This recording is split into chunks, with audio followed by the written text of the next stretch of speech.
Volvo V40 Cross Country birlikteyiz. Volvo V40 serisi değişen yüzüyle ilk olarak karşımıza 2012 senesinde Frankfurt Otomobil Fuarı'nda karşımıza çıkmıştı. Ancak D2 kodlu dizel motoru ve PowerShift otomatik şanzımanla ülkemize gelmesi birlikte oldukça rağbet görmüştü. Peki bu yanımda görmüş olduğunuz Volvo V40 Cross Country değişen yüzüyle ve T3 benzinli motoruyla hala beklentili karşılıyor mu dersiniz? İşte tüm bu cevaplar bu testte. Hadi başlayalım.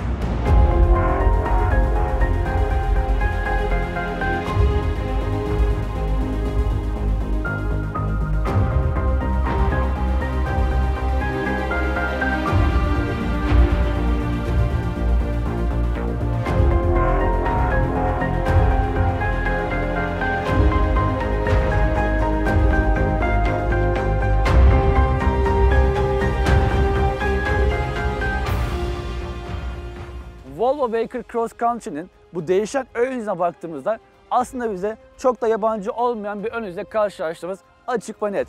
Aynı 90 serisinde olduğu gibi, aynı geçtiğimiz aylarda satışa sunulan XC60'ın ön yüzünde olduğu gibi burada Torun full led aydınlatmaları ve değişen böbrek yapısı, aynı zamanda burada siyah olan Volvo logosu en dikkat çekici detaylardan. Ancak değişen bir nokta var ki o bir önceki seriden farklı olarak burada görmüş olduğunuz plastik yapı. Bir önceki Volvo V40 Cross Country'de buradaki yapıda bir led aydınlatma sunuluyordu. Ancak değişen ön yüzle birlikte burada bir plastik aksam bize sunuluyor. Beğenirsiniz beğenmezsiniz ancak ben bir önceki serideki buradaki aydınlatmayı ben gayet hoş buluyordum. Elbette tasarımcının burada bildiği bir şey vardır ki burada plastik aksam ve çevresinde krom detay kullanılmış. Araca yan profilden baktığımızda sizin de ekranda görmüş olduğunuz üzere bir önceki 40 Cross Country'den çok da farklı detayların bize sunulmadığını açık ve net görebiliyoruz. Ancak Cross Country olması sebebiyle burada bize bir tavan çıtası ve aynı zamanda dış tasarım kitine bağlı olarak burada bir plastik aksan bize sunuluyor. V40 Cross Country'nin en büyük farkı V40'tan birkaç santim daha yüksek olmasıydı. Ancak dış tasarım kitinin biraz dışarı çıkık olması ve alçak göstermesi sanki o payı biraz kaybettirmiş gibi gözüküyor. Doğru.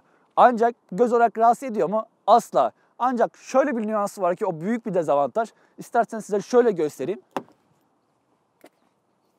Sizin de ekranda görmüş olduğunuz üzere bu alan biraz dar. Yani girerken biraz zorlanıyorsunuz. Ancak en büyük eksiklik ise burada. Araç eğer biraz kirliyse burada görmüş olduğunuz üzere marşpiyel dışarı çıkıntılı olduğu için ve dış tasarım kitinden dolayı da biraz daha dışarıda olduğu için üstünüzün kirlenmesi kaçınılmaz. Ama onun haricinde bence bir sıkıntı yok. Ancak ne var ki eğer kış aylarında kirlenmeyi sevmiyorsanız ancak sadece aracın kirlenmesini seviyorsanız bu sizi biraz üzebilir. Onun haricinde ben burada bir eksiklik görmüyorum.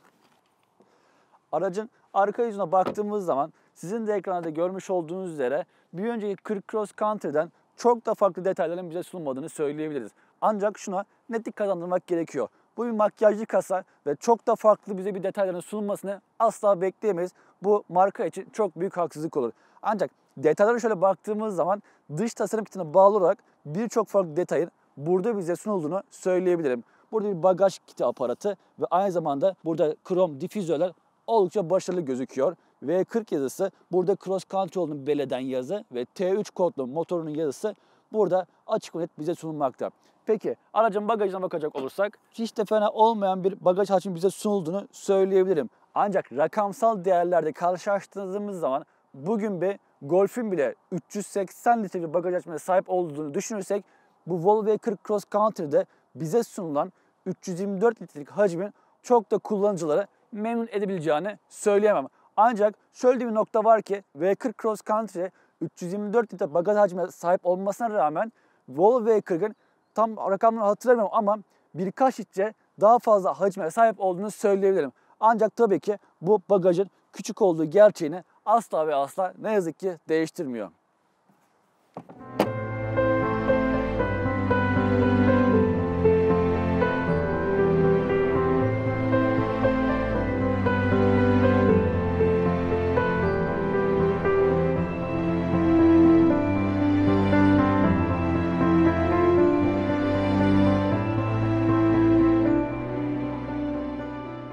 V40 Cross Country'nin sürücü kokpitindeyim. Sizin de ekranda da görmüş olduğunuz üzere İskandinav sade ve şıklığının aynı şekilde kabin içerisinde de devam ettiğini açık ve net görebiliyorsunuz. Peki kabin içerisindeki malzeme kalitesine bakacak olursak üst kısımlarda deri bir malzeme kaplamanın aynı şekilde kapı içerisinde de devam ettiğini görüyorsunuz. Ancak en nihayetinde bu bir C segmenti hatchback olması nedeniyle alt kısmına indiğiniz takdirde burada bir plastik malzemeyle karşılaşmamak elbette mümkün değil. V40 Cross Country'nin saklama alanlarına bakacak olursak bir önceki V40 Cross Country'den çok da farklı olmayan bir saklama alanları bizi karşılıyor. Ancak en nihayetinde bu bir makyajlı kasa. O yüzden iç tasarımsal öğelerde çok da farklı detaylı aramak çok da doğru olmaz bu marka için. Ancak yine de biz kabin içerisindeki saklama alanına bakacak olursak kapı içerisinde standart saklama alanları bir kolçak ve kolçağın içerisinde USB girişi sadece bir adet.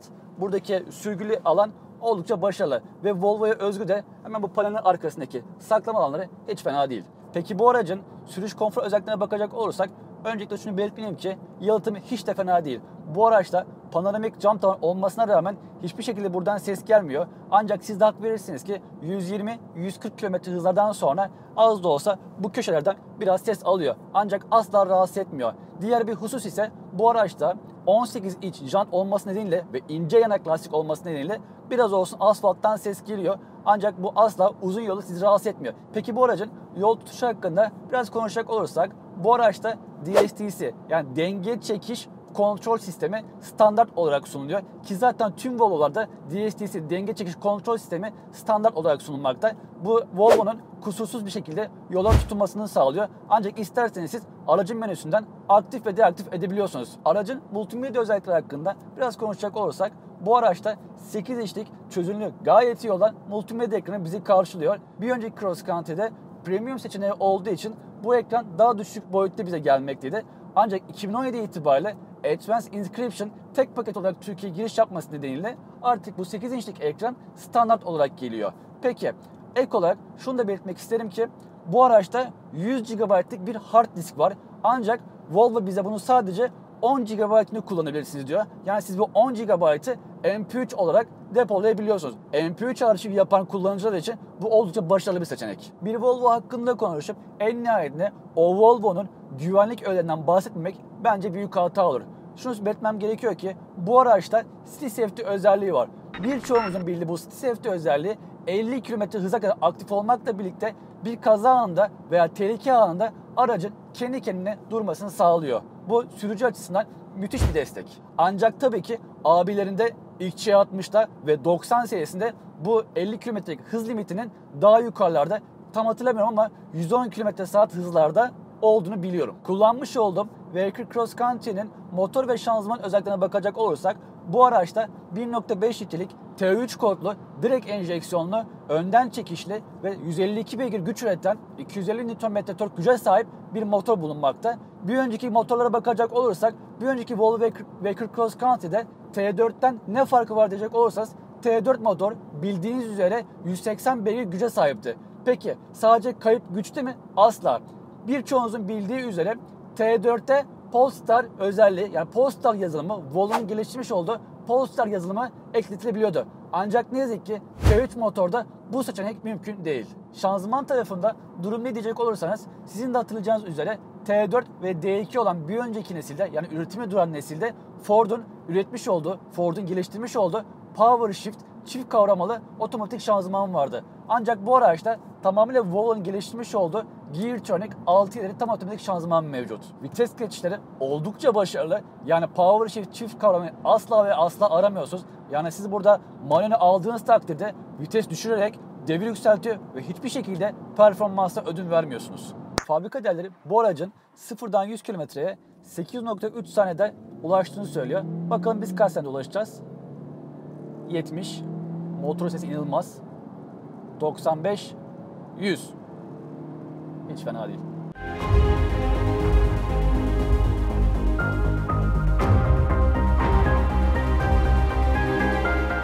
Peki V40 Cross Country'nin arka yolcu koltuklarındaki yaşam alanlarına bakacak olursak sizin de ekranda görmüş olduğunuz üzere muazzam bir diz mesafesi bizi karşılıyor. Yani 5 parmak kadar bir mesafesi bizi karşılamakta.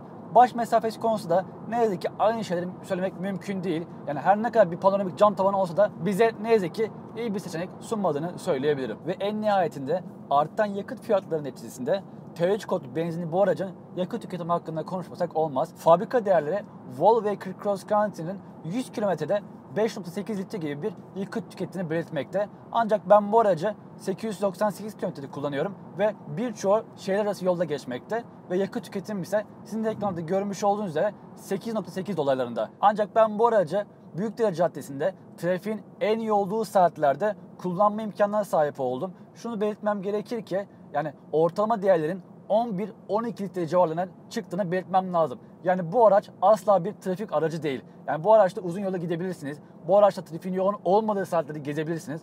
Ancak İstanbul gibi ya da ne bileyim Ankara gibi büyük metropollerde eğer yaşıyorsanız ve trafik saatlerine yola çıkmanız gerekiyorsa bu araç sizi yolda biraz üzebilir. Ancak tasarruf istiyorsanız ve size ayağınız biraz yumuşaksa bu tüketim değerini aşağıya çekmeniz oldukça mümkün.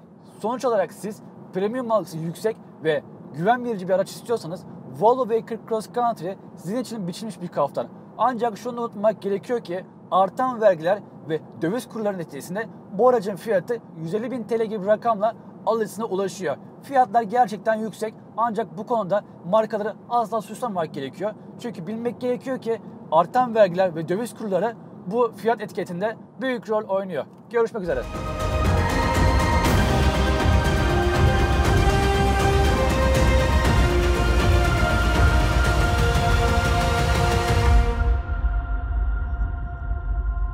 Stockholm'de Volvo V90 bir Touring, Audi A6 Avant 480 Nm tork güç üretiyor olması nedeniyle Toyota'nın premium lüks markası olan Lexus'un NX 200T modeliyle birlikteyiz. Comfort 4x2